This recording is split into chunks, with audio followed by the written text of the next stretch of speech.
Hi, I'm Michael, and in my letter to my kids, I want to ask, have you filled out your scorecard for how you're doing this year?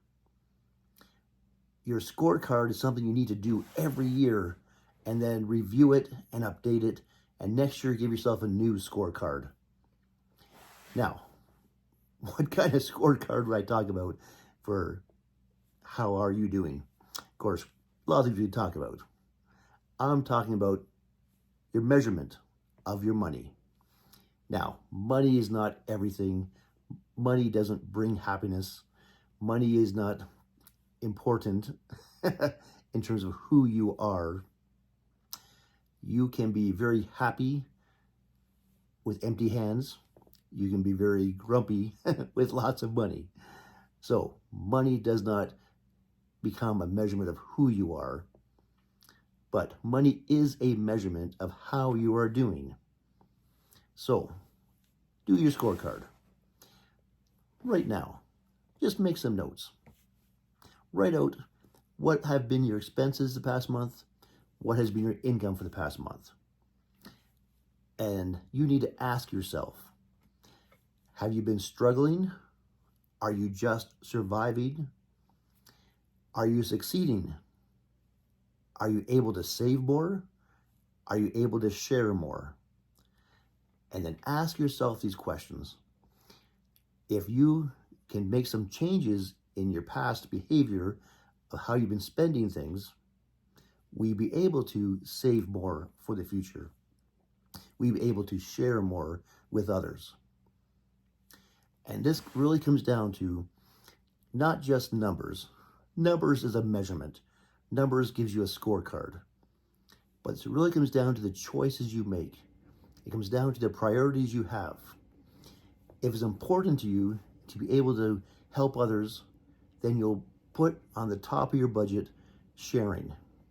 Sharing your money, your tithing at church, sharing with a charity, just sharing with other friends.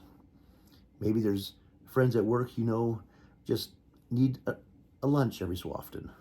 Whatever it is. Maybe you're the guy who can just give an extra few bucks to somebody on the street.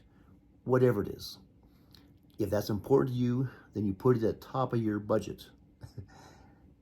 Naturally, we always say that the top of an expense list is your required fixed expenses like rent and utilities and your car expense. But I'm saying a budget is really the measurement of who you are. If it's important to you to be saving, then you put that at the top of your list. Whatever is reasonable, whatever you fit into your budget and have the money for, then put that as a priority at the top of your list. Save some money for the long term. Save some money in advance for your holidays. Save a little bit of money to build up that emergency fund so that when surprises do happen, whether it's a car repair or just some other surprise to need to get something replaced, you have some money in hand available to spend on it without going into debt on a credit card. So, there are many ways that you can do a budget. Whether you get a piece of paper and a pen and just write it out, whether you go on your phone and find an app that does a budget for you, whether you use other computer programs, do it your own way. First of all, just write some ideas on a piece of paper and think out what your priorities are. Obviously, we have the pressure to pay off our rent, our mortgage, our car expenses, our car loan, first of all. That's a required thing to get through our week. So yes, you have to be a wise manager of your money and pay your required bills first. But in your budget plan, it becomes a real measurement of what your priorities are. And I just want to challenge again, make it a priority to be a sharing person and put at the top of your list an amount that you can be giving each month. Make it a priority to be saving each month. A little bit off each paycheck, saved for the future, for the long term, so that one day your whole life can change. It's a very simple thing to go through a budget. We often don't want to do it because we don't like the feeling of having to be honest with ourselves and admit that we should be doing better. But if you don't do it, you'll be surprised at how bad off we're going to be. Now, again, very simple tasks.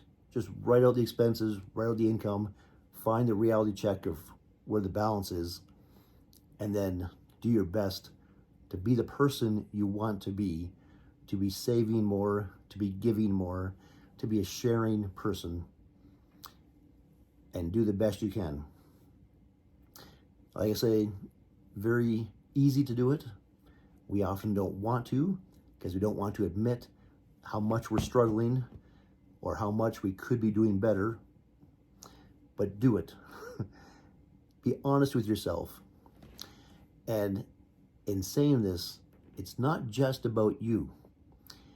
If you're in, again, a relationship, a marriage, it is so very, very important that you do it together.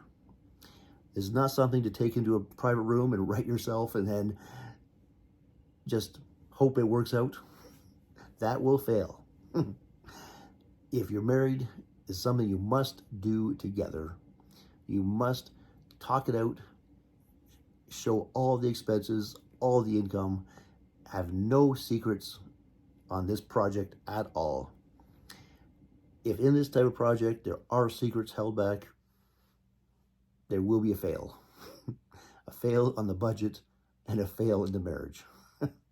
So be open, be honest, share all the expenses, share all the income, share what you desire for your budget in terms of savings and giving and how you can work it out for both of you to benefit. And then, key thing, however, it's simple enough to make this list once, do it for the whole year. Write it out for all 12 months. Some things do change. There's Christmas gifts, birthday gifts, anniversary gifts, holiday plans. So some things will need a little bonus every now and then, but write it out for the year. And again, so very important. This is not just a piece of paper. This is not just an exercise to talk about once and then put in a file and forget about. This is something to put up on the wall, put in the fridge door, or put it up in the wall in the office where you'll both look at it on a regular basis and just be reminded of what your weekly boundaries are. How much can you spend on snacks and treats? Or how much do you have to pull back and be careful of? Where are your limits? If you have this, you have set yourself a boundary of how much you can play with money-wise, how much you have to be careful and make sure it stays in the savings account. I'm not saying what is the right number for you. That's your choice. But please do it. Set a plan, set a boundary for yourself, set limitations so that you can succeed at your goals. And again, as a married couple, do it together, be accountable to each other, and make sure that both of you stick to the plan and succeed together. I love you. I hope the best for you. I want you to succeed in all your plans. And please, let me know how you're doing.